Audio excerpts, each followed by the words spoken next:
The allegations Meghan has made are simply not true. Her account does not reflect what actually happened, and it has led the public to a deeply misleading impression. That version of events has no basis in... Enough was finally enough. Behind the closed doors of Windsor Castle, Prince William placed his hand beside a document that would permanently redraw the boundaries of the royal family. There was no ceremony, no public warning, and no attempt to soften the impact. With one controlled signature, Meghan was stripped of every remaining privilege attached to her position as Duchess, and the silence that followed felt heavier than any royal announcement before it. Before we go deeper into what this really means for the royal family, make sure to subscribe so you don't miss a single update. William remained seated at the polished table after midnight, his fingers resting beside the final page, as though the paper carried his brother's anger. He read the last paragraph twice. Then he reached for the pen.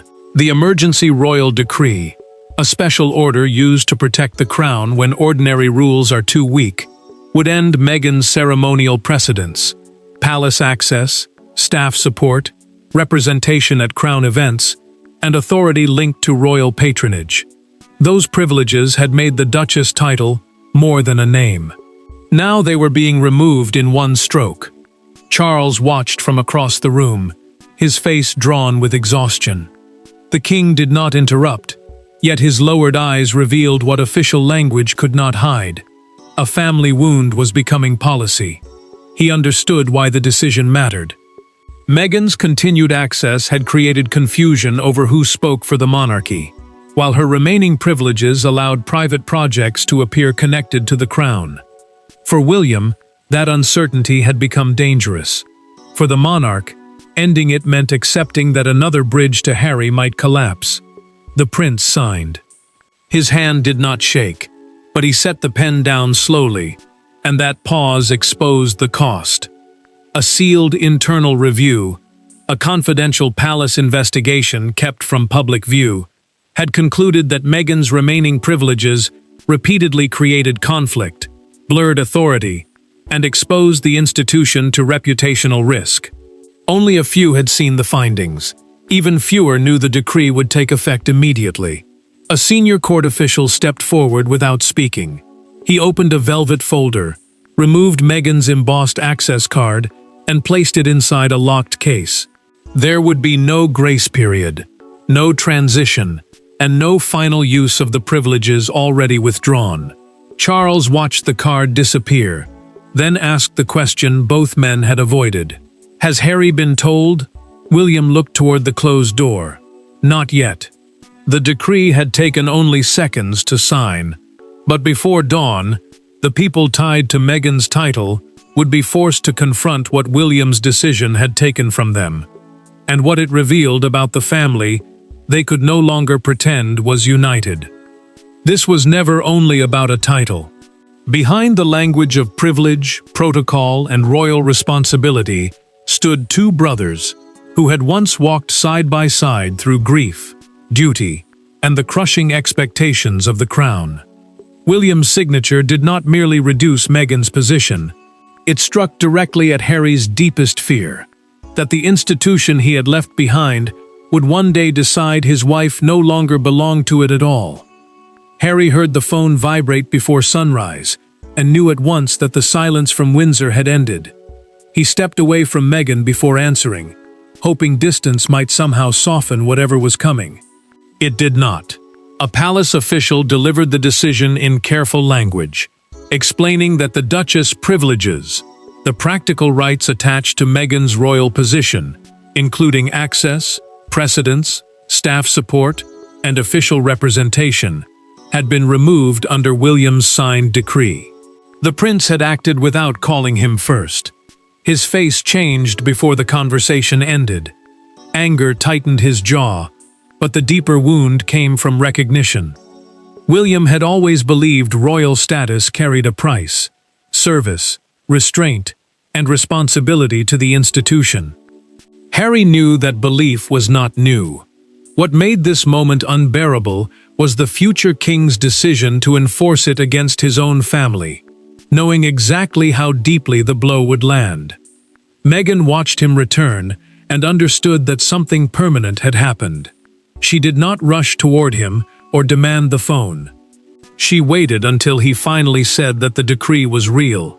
Then she remained still for several seconds, absorbing the humiliation beneath the legal words. "Did your father approve it?" Her voice stayed calm, yet the calmness cut deeper than anger. The Duchess title had represented more than rank. It was recognition, legitimacy, and the last formal thread connecting her to a family she had challenged, but never fully released. Now she could continue using the name socially, but the power behind it had been emptied away. She would remain a Duchess in public language, while losing the palace privileges that once gave the title institutional force. Harry revealed through the recorded palace call that Charles had not created the decree. The king had simply refused to block the final recommendation, giving William permission to proceed without publicly taking ownership of the punishment. That distinction offered no comfort. To his younger son, silence had become approval. Meghan lowered her eyes, then asked what happened next. Harry did not hesitate. He would speak to his brother directly. No courtiers, no legal phrases, no palace intermediaries standing between them. William would explain the decision face to face. But the brothers' coming confrontation had not begun with the signature at Windsor. It had begun weeks earlier, during one carefully staged royal ceremony where a single unexpected act pushed William beyond the point of patience. Every royal rupture has one moment that later becomes impossible to ignore. For William, that moment came inside St. James's Palace during a private Commonwealth reception, where senior guests expected a carefully controlled evening of diplomacy. Instead, an unauthorized message carrying Meghan's Duchess insignia appeared before the event had even ended, and what seemed like a small breach of protocol became the trigger for an emergency decision. William had already spent months resisting pressure to act. Palace advisors had repeatedly asked for a clearer line between Meghan's private work and the crown, because royal styling had continued appearing in commercial introductions, public campaigns, private correspondence, and overseas appearances unconnected to official service. The Duchess insignia, a formal symbol used to identify her royal rank, still carried the power to suggest palace approval, even when no approval existed. Each attempted compromise had collapsed into arguments over wording, status, and whether any restriction was an insult. The reception moved forward until an aide approached the prince with a tablet, moments before his speech. William read the digital statement once, then again. It announced an overseas initiative, in partnership with global royal leadership, and Meghan's insignia sat clearly above the message. No palace office had approved the project. No Commonwealth official had been warned. Yet the statement had reached senior guests while they were still standing inside a royal event. His expression hardened. Who approved this? The room fell silent. The aide could not answer, and the future king understood the danger at once. The release made a private venture appear connected to the monarchy, which risked misleading foreign guests and weakening the crown's control over its own authority. Worse, the timing was exact. The statement had gone live as William prepared to speak, forcing palace officials to pull diplomats aside and issue quiet corrections before confusion spread. He closed the tablet. This cannot happen again. Catherine found him later in an adjoining room, still holding the speech he had nearly abandoned. She saw the anger beneath his restraint and asked what had changed. William revealed in their documented private conversation that the problem was no longer Meghan's distance from royal life. It was her continued ability to borrow the institution's authority while remaining outside its discipline. The princess listened as he explained that every unresolved privilege now represented another opening for the same conflict. That night, the prince ordered a full review of Meghan's access, ceremonial rights, staff support, and royal associations. He also requested one final private meeting before making the outcome permanent. The review produced the decree, but the document alone could not settle the betrayal, resentment, and buried grief between the brothers. Only a face-to-face meeting could do that, and neither man entered it prepared to forgive. When Harry entered the private drawing room at Windsor, there were no cameras, secretaries, or lawyers waiting to absorb the impact. William stood near the fireplace with the signed decree resting on a table between them. For several seconds, neither brother moved. Then Harry looked at the document, looked back at the future king, and demanded to know why blood had been replaced by procedure. William had agreed to meet without aides because his brother refused to discuss Meghan's status through palace representatives. Harry wanted the decision defended personally, not hidden behind official voices. The decree, a binding royal order setting out what privileges had been removed, remained between them like a third presence. Its position made one fact impossible to avoid. This was not a warning or a draft. The outcome had already been signed. Harry stepped closer and pointed toward the page.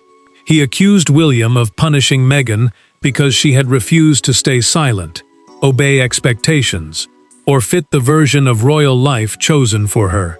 His voice rose with every word. The anger was not only about access or ceremony. It came from years of believing that his wife had been judged more harshly than anyone inside the family was willing to admit. The prince did not step back. He answered that the decree was not punishment for speaking. It was the consequence of repeatedly using royal authority without accepting royal responsibility. Meghan could not remain outside official service, while private ventures continued to benefit from symbols, access, and implied palace support. That mattered, because one false impression could mislead foreign guests, damage public trust, and weaken the crown's control over its own name.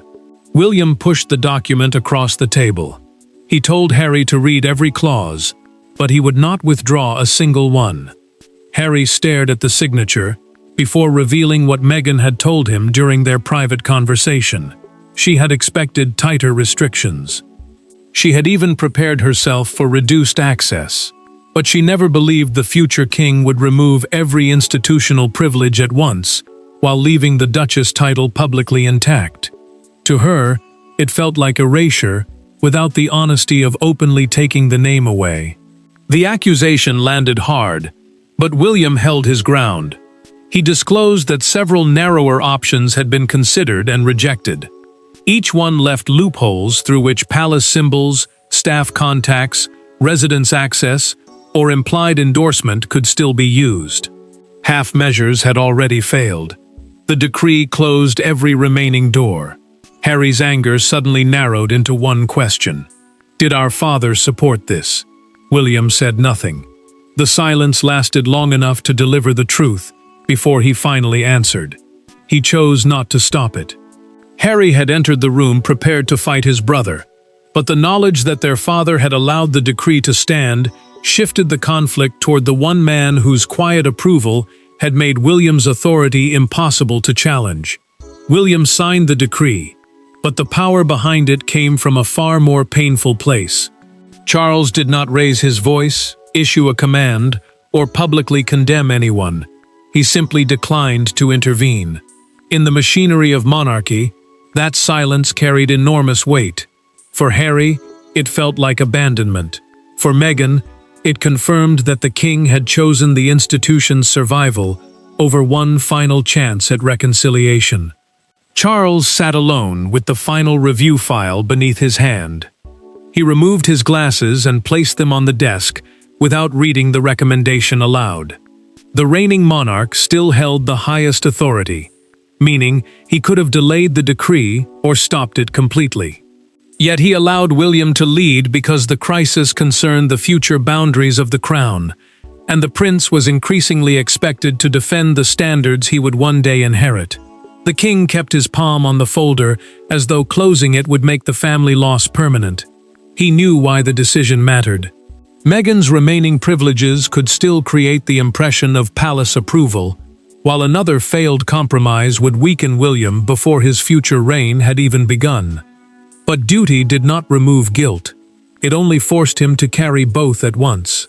Camilla entered quietly and saw the exhaustion before he spoke. She asked whether he intended to call Harry before the decree became public. Charles looked toward the untouched telephone, then answered that any conversation made before acceptance would become another negotiation. The Queen Consort heard the regret beneath his control. He wanted to speak as a father, but the monarch feared that speaking too soon would turn private love into pressure against the crown's final decision. Charles had asked for one concession during a documented private meeting with William. Meghan would not be publicly stripped of the Duchess title itself. He believed removing the name would become an open act of humiliation, turning a boundary into a spectacle. The future king accepted that request, but he refused to preserve any operational privilege, the practical rights that allowed access, staff assistance, ceremonial standing, or implied royal authority. The compromise was cold but deliberate. Meghan would keep the appearance of dignity while losing every mechanism that gave the title real institutional force. Charles believed this protected the monarchy without completely erasing her place in the wider family. William believed anything less would leave the same danger alive. The king finally took out a sheet of personal stationery and wrote to Harry by hand. He did not mention clauses, titles, or palace policy. He asked only to speak as father and son. Before Harry could answer, the decree began moving through royal offices. By preserving the title while removing its power, Charles believed he had softened the blow. But as locked doors, cancelled invitations, and withdrawn access began appearing, Meghan discovered that symbolic mercy could feel even colder than public punishment. The true force of the decree was not felt in a speech or proclamation. It arrived through a series of quiet removals. A name disappeared from an access list. An invitation was withdrawn. A palace contact stopped answering through official channels. Each change seemed administrative on its own, but together they delivered a devastating message. Meghan's connection to royal power had been reduced to a title, with no doors left to open. Meghan opened the email and read the final sentence twice. Her invitation to an upcoming royal commemoration had been withdrawn with immediate effect. The event was meant to honor the monarchy's shared history, which made her exclusion feel deeply personal. Ceremonial seating rights, the formal order deciding where royal figures are placed at major events, had also been removed. While crown staff could no longer assist her, royal residences required a personal invitation, and palace insignia could not appear beside her private work. She closed the laptop and pressed both hands flat against the table. The decree had also ended her automatic inclusion in family briefings, state occasion planning, and official representation connected to the monarchy. Those losses mattered because they cut her away not only from public ceremony, but from the private flow of information that once confirmed she still belonged. The title remained. The access behind it did not. Harry began pacing before she spoke. He demanded that they release a statement immediately and accused the palace of humiliation, disguised as procedure. His anger sharpened with every step, but Meghan stopped him. She would not allow William's advisors to turn her first response into proof that she was unstable, reckless, or unable to accept boundaries. The restraint cost her more than fury would have. One removal struck even deeper. A documented palace notice confirmed that her private access to the royal archives had been suspended unless Charles approved it personally. The Royal Archives, a protected collection of family papers, letters, photographs, and official records, contained pieces of history connected to her children. Losing that access meant Archie and Lilibet's connection to their ancestry could now be filtered through permission rather than family right. A courier arrived later with one final official envelope.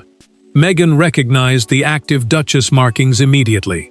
She held it for several seconds, knowing it was the last correspondence issued before the decree emptied those symbols of practical meaning.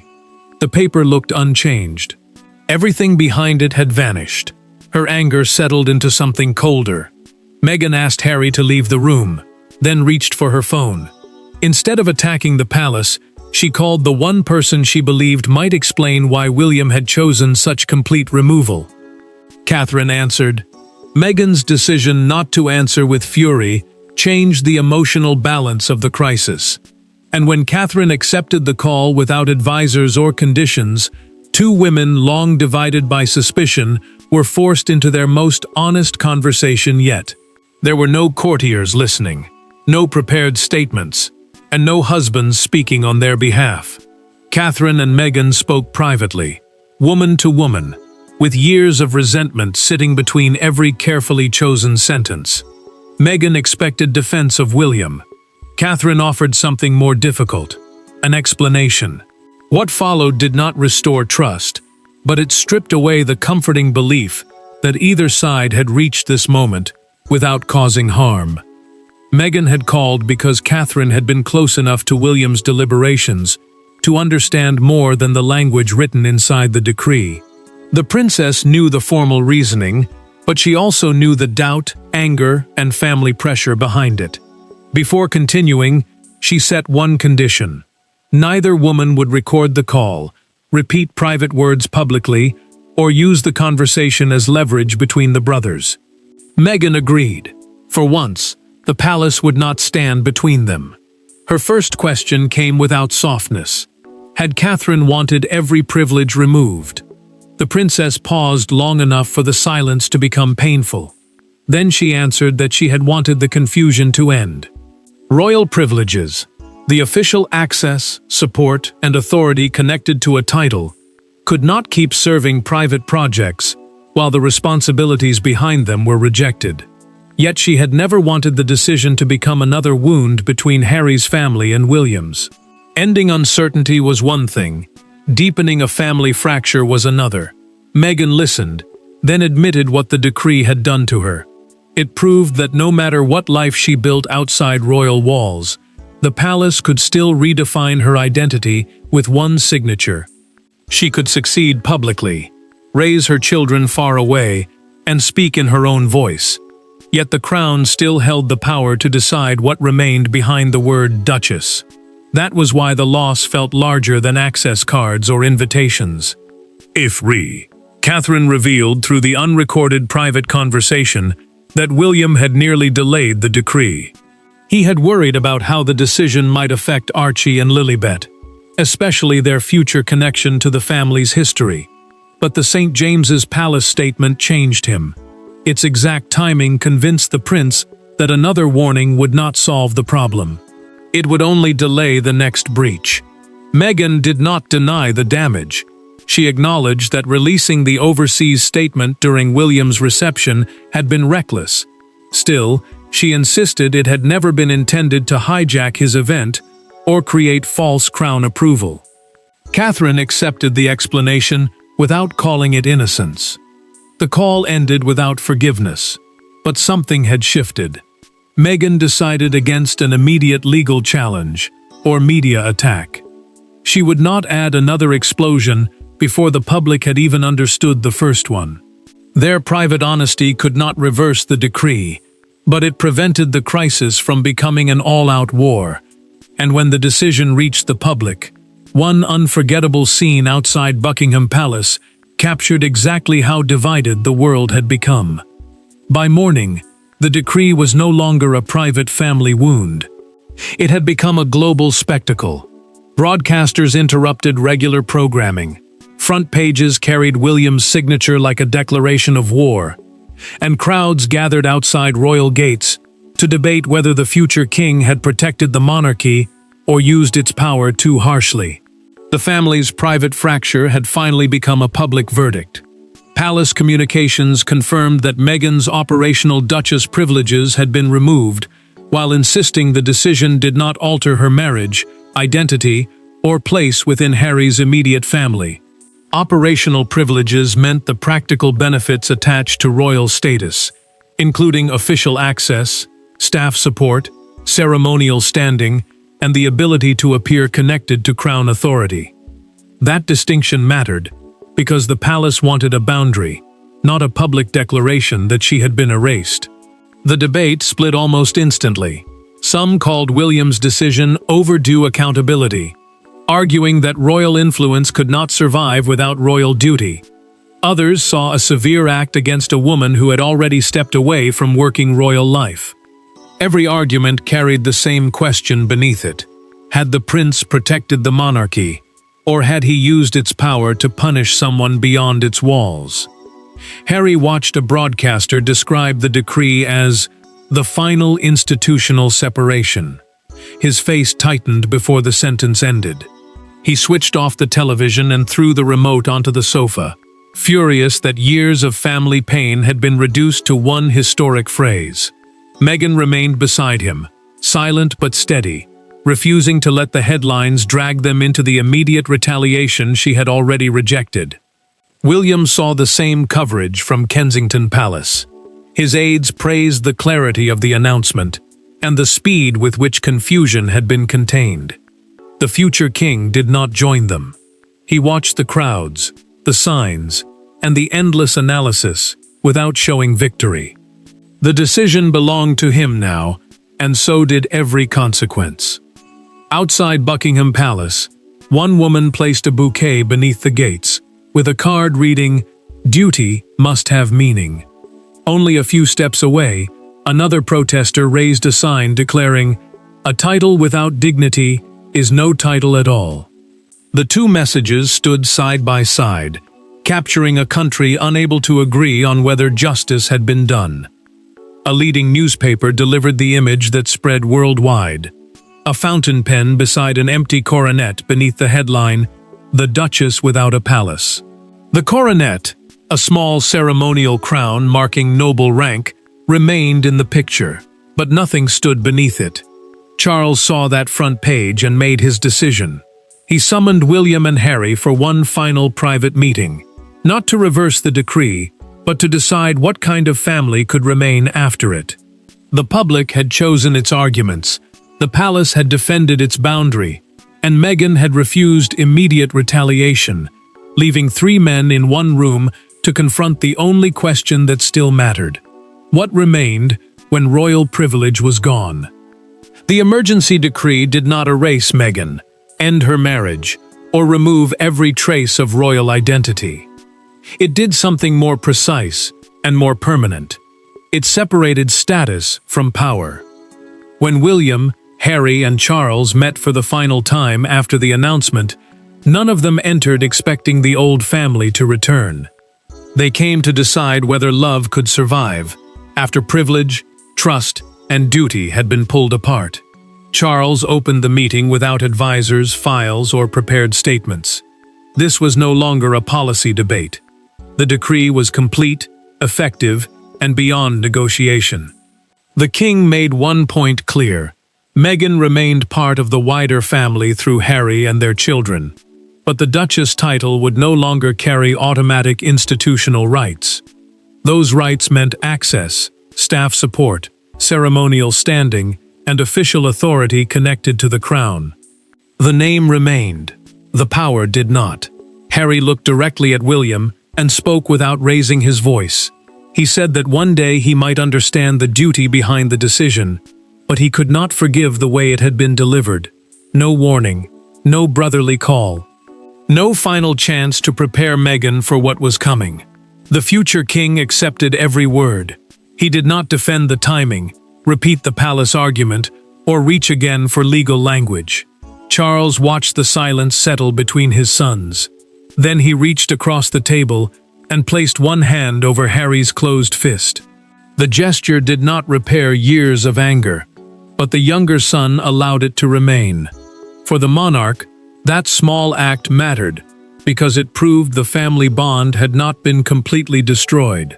For Harry, it was not forgiveness. It was permission for the relationship to survive in a different form. William finally revealed through their documented private conversation what the signature had truly meant to him.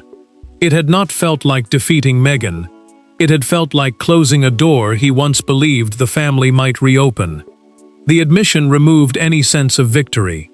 The prince had protected the institution, but he had also accepted that protection could carry a personal cost no public approval could erase. Meghan made her own final choice. In a controlled written statement, she confirmed that she would not challenge the decree. Her future work would stand independently, without palace access, institutional endorsement, or borrowed royal authority. She kept the title, but she would no longer allow it to define the strength of what came next.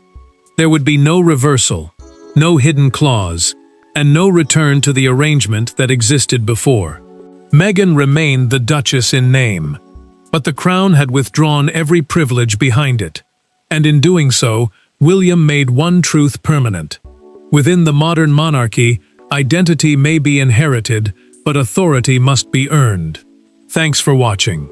Please don't forget to like and subscribe, and we will see you in next one.